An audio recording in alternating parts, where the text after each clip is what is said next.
Welcome to the podcast, Let the Prophet Speak. This is Ruth Perek 4, Ruth 4. We finished the last chapter after we had read about the dangerous and sneaky stunt that Naomi had Ruth pull in the middle of the night. She had Ruth sneak up on Boaz in the middle of the night, sleeping in the field. We learned that Boaz respected her, did not take advantage of her. We learned that Boaz made a promise to Ruth that he would marry her, and he would do it in a respectable way, in a way that would restore her family's dignity, her family's wealth, her family's property, and continue the family line that unfortunately almost got completely snuffed out when Elimelech and Machlon and Kilion all died back in Moab. And that Boaz would be the husband that would continue to build that family name.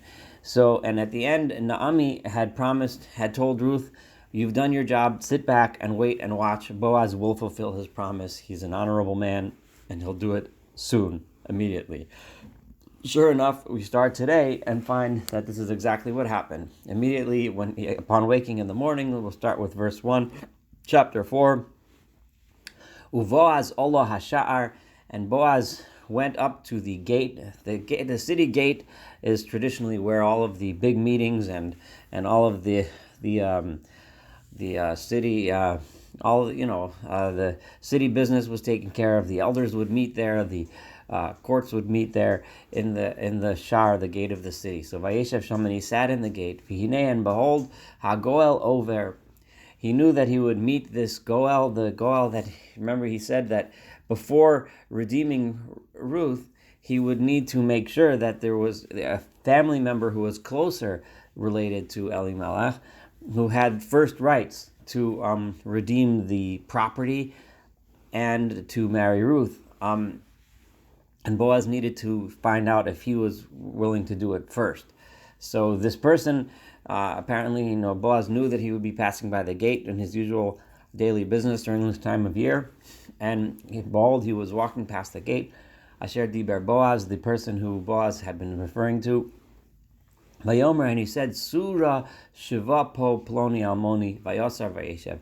Come, sit here next to me, because we got some business to discuss. And he calls him, rather than using his name, he says, "Ploni almoni, so and so." Ploni almoni is simply a random way of saying, you who. It doesn't actually name this person in the text.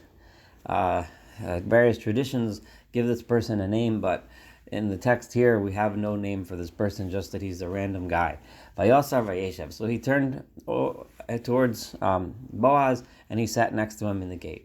And then vayikach asara anoshim, in order to make this an official deal, so that everyone should know and everyone should be aware of what's going on, and that whatever deal is made and signed will be witnessed. He took 10 men, miziknei ha'ir, from the elders of the city, respectable people, vayomer shavu po, and he told them all to sit there, vayeshevu, and they sat down. So Boaz got together everyone that he needs. Vayomer lagol, and he said to this redeemer, this other person who was a closer relative to Elimelech than Boaz was.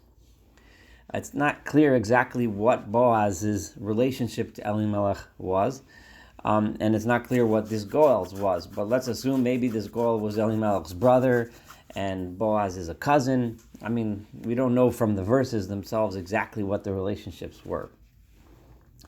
And he said to him as follows, Chalkas hasadeh, that portion of the field, asher la'achinu le'Elimelech, which used to be owned by our brother Elimelech. Machra Naomi, right? Naomi, the wife, sold it. Remember, but in other words, Elimelech and Naomi left and abandoned Israel, and they sold their property when they left. So someone else bought it. And as we know from the Torah, it is a mitzvah, it is incumbent upon the closest relatives to redeem a field that was sold out of financial desperation, to redeem it and bring it back into the family. Naomi had sold it, right? In other words, Naomi would have been the inheritor. Naomi was Elimelech's wife. She would have inherited it from him, being that the sons are dead too. So she would be the one who would own it.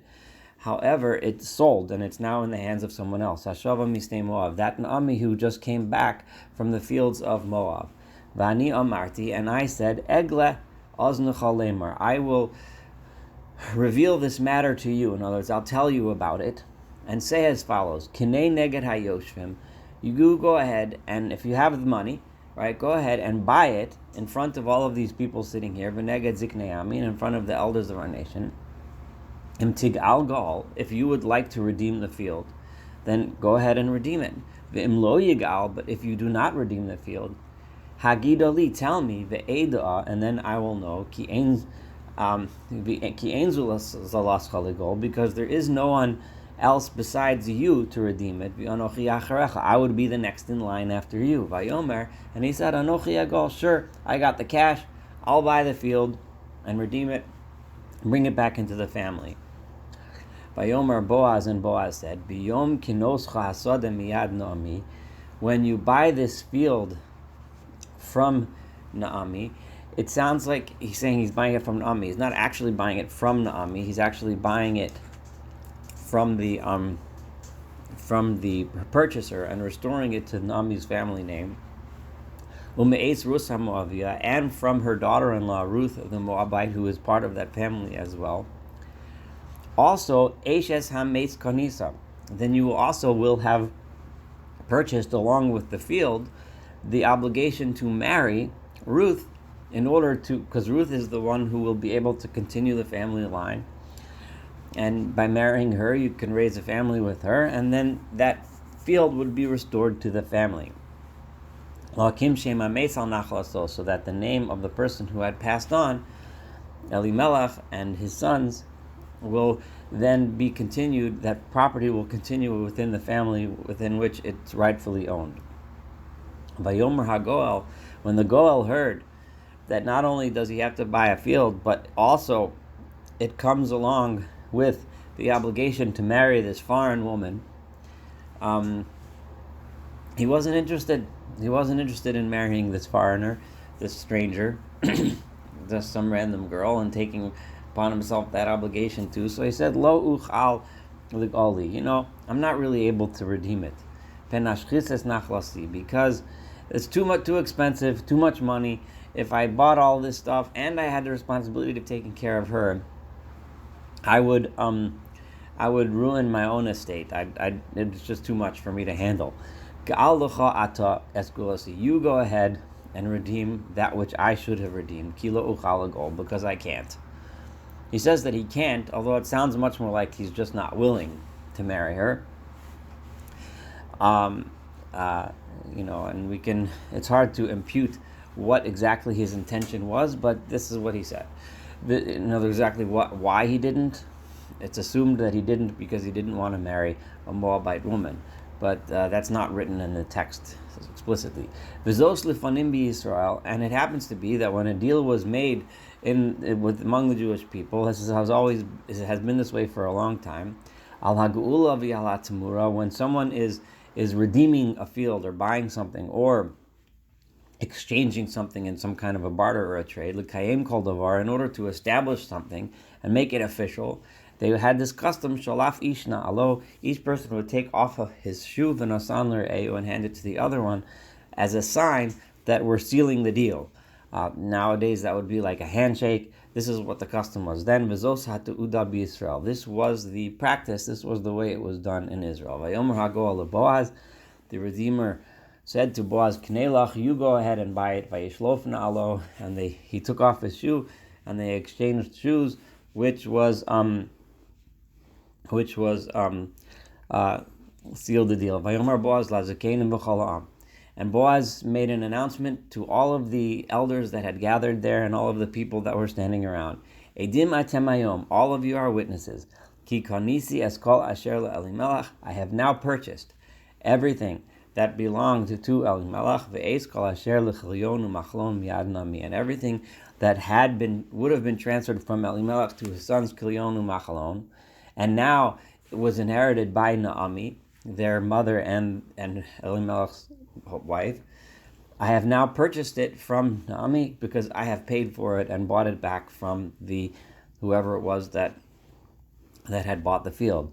V'gam et Ruth HaMoaviyah, and also the Moabite woman Ruth, Eshet Machlon, who was the wife of Machlon, And this is the first time we found out that Ruth was the one who married Machlon, while Orpah, the other Moabite woman who did not accompany Naomi, she must have been the wife of Kilion. Kanisi Lila Isha, I have also purchased her, so to speak, or actually Kanisi here would better be translated as acquired her for me as a wife. L'hakim shema meisal nachlaso, in order to reestablish the name of the family name of the one who passed away, the one who passed away on his inheritance. V'lo yikareis shem hameis me'im echav u'mishar mekomo, and the name of the person who had died, in this case it would be Machlon, will not be cut off from among his brothers and from the gate of his hometown. It will always be remembered that this was their family property. Edim atem hayom, and whoever child comes from Ruth will inherit this property and keep it within the family. You are all witness today. Vayomru chala'am asher bashar, and all of the people that were gathered around, the Azakanim and the elders that he had gathered, Edim, the ones who were witnesses, they said as follows: Yitein Adonai es ha'isha haba el beisacha, may God give this woman and make this woman who is the one who is joining you in your home, kiracha l'cholea, let her be like the matriarchs Rachel and Leah, asher banu shteim et Beit Yisrael, that the two of them were the ones that built the entire house of Israel, and let her become a mother who also builds the house of Israel. Va'asei chayil bi'afrasa, and let her and you, the family, be a family of valor and prosperous in Ephrat, in the area of Ephrat, Ukroshem, and that the name will be called out by Beit Lechem in Bethlehem. Ephrat, remember, was the region within which Beit Lechem was located. We mentioned that earlier on when we called Machlon and Kilion Ephratim, from the region of Ephrat. V'hi beitcha kivei Peretz, and may your house be like the house of Peretz. Peretz was the son of Yehuda, Asher Yolda Tamar Yehuda, the one who Tamar gave birth to for Yehuda. Tamar in Yehuda, the story of Tamar and Yehuda is recorded in Genesis.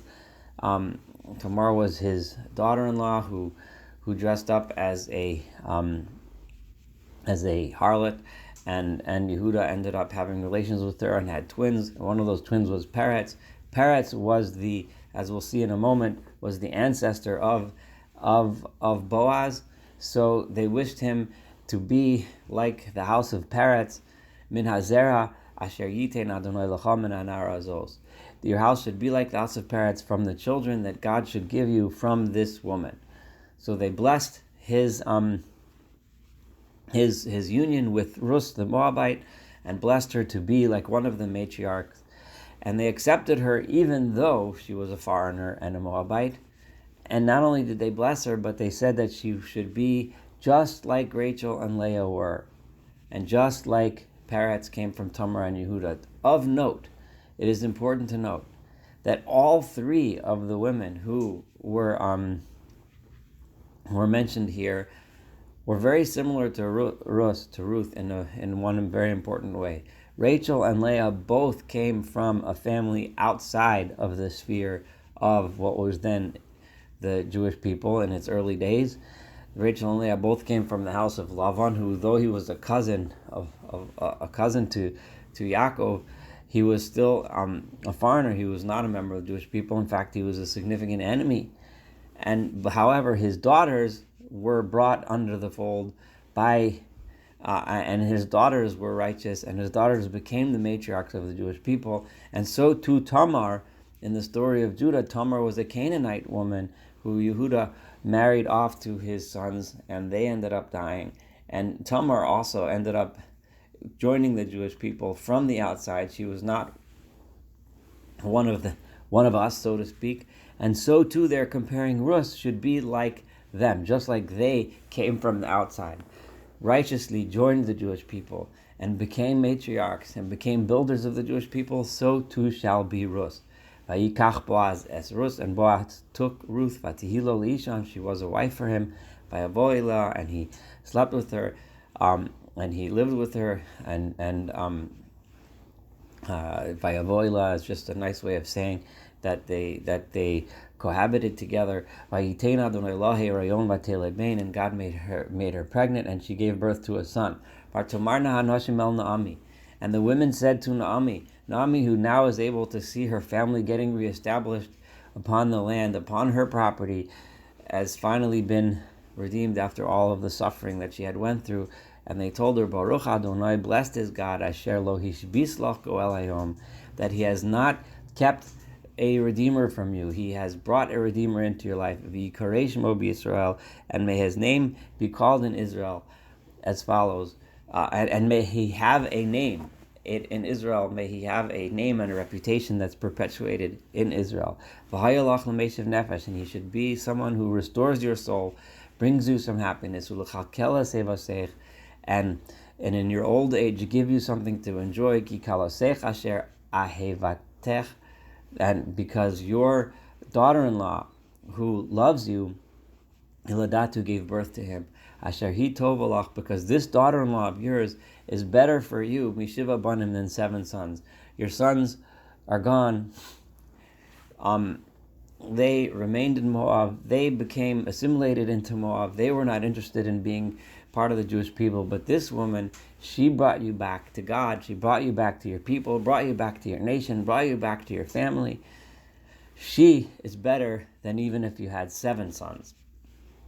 And she will establish a family of renown in Israel. Vatikach Naomi es hayeled, and Naomi took the boy, vatishisei b'cheka, and put him on her lap, vatihilo lomenes, and she became like his nursemaid, like she raised him for Ruth. She was a very loving grandmother. Vatikrena lo hashchenos shem lemar, and the women gave him a name, as they said as follows: Yulad bein Naomi. It's like Naomi now has a son. Vatikrena shmo Oved, and they named him. The women gave him a name, Oved. They called him Oved. Oved means a servant of God. That the son of Ruth is now a servant of God, and that was his name. Hu Avi Yishai. Oved was the father of Yishai, Jesse. Avi David, who was the father of David. And then the last 4 verses give us a little bit of a genealogy. Remember, Yehuda married Tamar, who gave birth to Peretz, right? Was one of the twins. Ve'ela told those Peretz. These are the children of Peretz. Peretz holides Chetzron. Peretz had a son whose name was Chetzron. Chetzron holides Ram. Chetzron had a son whose name was Ram. The Ram holidet Aminadab, and Ram had a son whose name was Aminadab. The Aminadab holidet Nachshon, and Aminadab had a son whose name was Nachshon. The Nachshon holidet Salma, and Nachshon had a son whose name was Salma. The Salmon holidet Boaz, and Salmon had a son whose name was Boaz. He's the Boaz, the hero of our story. Boaz holidet Oved, and Boaz had a child who we just learned about. His name was Oved. The Oved holidet Ishai, and Oved had a son whose name was Yishai, Jesse, and we know what his son's name was. Yishai holidet David, and Yishai was the father of David, who eventually became the founder of the house of David, the kings of the Jewish people, who descended from Ruth, who started off as a stranger, a foreigner, someone who chose to become part of the Jewish people and follow her mother-in-law, even at the most destitute and desperate of times. She became one of the matriarchs. Thank you so much for studying Ruth with me here. I'm looking forward to studying more and more books of the prophets. And have a wonderful day.